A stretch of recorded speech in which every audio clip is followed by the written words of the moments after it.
नमस्कार। आज देश की तमाम फटाफट खबरों में आपका स्वागत है। बिहार विधानसभा चुनाव तारीखों का ऐलान हो गया है। 10 नवंबर को चुनावी नतीजे भी आ जाएंगे। पार्टियों ने चुनावी तैयारी के साथ साथ अपनी जीत का दावा किया है। राष्ट्रीय जनता दल के नेता तेजस्वी यादव ने बिहार में परिवर्तन की बात दोहराई।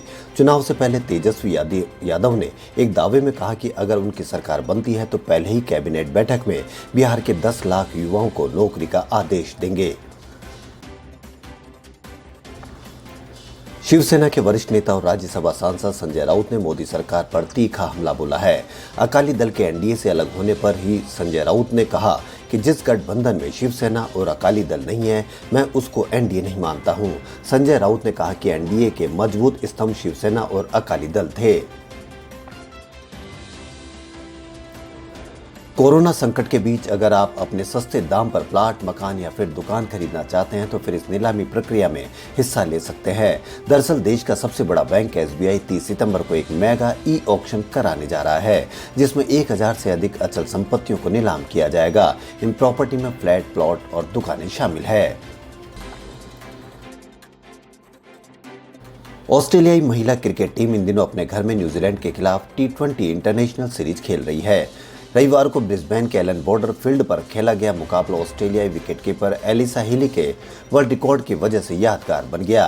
30 साल की एलिसा हीली ने इस मैच में विकेट के पीछे 2 शिकार कर महेंद्र सिंह धोनी के T20 इंटरनेशनल में सर्वाधिक शिकार करने के वर्ल्ड रिकॉर्ड 61 में विकेट को तोड़ दिया है। धोनी के 61 में शिकार में 57 कैच और 34 स्टंपिंग शामिल है। चीन के साथ सीमा पर जारी तनाव के बीच भारतीय सेना ने वास्तविक नियंत्रण रेखा के करीब अपने टैंक तैनात किए हैं। केंद्र ने एक वीडियो भी जारी किया है जिसमें पूर्वी लद्दाख में फॉरवर्ड पोस्ट पर भारतीय सेना के टैंक और बख्तरबंद वाहन खड़े हुए नजर आ रहे हैं। एलएसी के नजदीक पूर्वी लद्दाख के चुमार डेमचोक क्षेत्र में T-19 टैंक और BMP-2 इन्फेंट्री कॉम्बैक्ट व्हीकल्स तैनात है। अभिनेता कमल हासन ने विवादास्पद कृषि विधेयकों को समर्थन देने पर तमिलनाडु की सत्ताधारी पार्टी अन्नाद्रमुक की आलोचना की है और इसे राज्य के किसानों के साथ धोखा करार दिया है। हासन ने यह भी कहा कि केंद्र सरकार द्वारा लाए गए ये बिल राज्यों की स्वायत्ता पर हमला है। उन्होंने कहा कि नए कानून के बाद राज्य कुछ नहीं कर सकेंगे और इससे राज्यों में खतरनाक स्थिति उत्पन्न होगी। कोरोना वायरस 9.94 लाख से ज्यादा संक्रमितों की जिंदगी छीन चुका है। भारत में भी हर रोज कोविड-19 के मामले बढ़ रहे हैं। स्वास्थ्य मंत्रालय द्वारा जारी रविवार सुबह आंकड़ों के अनुसार देश में कोरोना संक्रमितों की संख्या 59 लाख के ऊपर हो गई।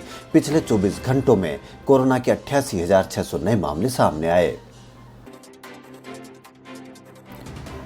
प्रधानमंत्री नरेंद्र मोदी ने मन की बात कार्यक्रम के जरिए रविवार को देश को संबोधित किया। पीएम मोदी ने अपने कार्यक्रम में किसानों को जिक्र किया और उनका किस्सा सुनाया। प्रधानमंत्री ने कहा कि हमारे यहाँ कहा जाता है कि जो जमीन से जितना जुड़ा होता है वो बड़े से बड़े तूफानों में भी अड़िग रहता है। कोरोना के इस कठिन समय में हमारा कृषि क्षेत्र, हमारा किसान इसका जीवंत उदाहरण है। वहीं कांग्रेस के पूर्व अध्यक्ष राहुल गांधी लगातार कोरोना महामारी को लेकर सरकार पर निशाना साध रहे हैं। उनका आरोप है कि सरकार कोरोना को रोकने के लिए पर्याप्त उपाय नहीं कर रही है। दरअसल खुराक उत्पादन के मामले में दुनिया की सबसे बड़ी वैक्सीन कंपनी सीरम इंस्टीट्यूट के शीर्ष अधिकारी ने सरकार से कहा कि देश में सभी को कोरोना वैक्सीन उपलब्ध कराने के लिए 80,000 करोड़ रुपए की जरूरत है। क्या सरकार के पास इतने रुपए हैं? राहुल गांधी ने इसे लेकर पीएम मोदी पर तंज कसा है। यशराज फिल्म्स के मुखिया आदित्य चोपड़ा ने एक पत्र साझा किया है जिसमें उन्होंने लिखा है कि प्रोडक्शन हाउस ने अस्तित्व के 50 साल पूरे किए हैं। साथ ही ये पत्र दिवंगत निर्माता निर्देशक यश चोपड़ा के जन्मदिन पर भी बहुत कुछ कहता दिख रहा है। अपने पत्र में आदित्य चोपड़ा ने याद किया कि कैसे उनके पिता BR फिल्म्स के लिए एक वेतनभोगी कर्मचारी थे। कोरोना संकट के बीच पश्चिम बंगाल में 1 अक्टूबर से सिनेमाघरों को खोलने की अनुमति दी जा रही है। राज्य की मुख्यमंत्री ममता बनर्जी ने इसकी जानकारी दी है। लद्दाख में करीब 5 महीने से जारी तनाव के बीच सेना ने सर्दी के लंबे मौसम में भी मोर्चा संभालने की तैयारियां पुख्ता कर ली है। सेना ने पूर्वी लद्दाख में लाइन ऑफ एक्चुअल कंट्रोल के पास आर्म्ड रेजिमेंट के T-19 और T-72 टैंकों की तैनाती की है। आईपीएल के 13वें सीजन का 9वां मैच राजस्थान रॉयल्स और किंग्स 11 पंजाब के बीच आज शारजाह में खेला जाएगा। पिछले 5 मुकाबलों में पंजाब ने राजस्थान को 4 बार शिकस्त दी है।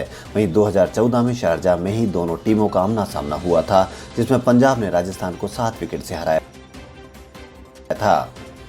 जयपुर एयरपोर्ट पर विमानों के संचालन के लिए नए पार्किंग वे विकसित करने का काम तेजी से चल रहा है। एयरपोर्ट प्रशासन ने 2 जगह चिन्हित कर नए एप्रन विकसित करने का कार्य शुरू किया है। इस पे करीब 110 करोड़ रुपए खर्च होंगे। इनमें से एक एप्रन टेंगो वैक्सी टैक्सी पर, जबकि दूसरा एटीसी टावर से आगे जगतपुर वाले नाले की तरफ विकसित किया जा रहा है।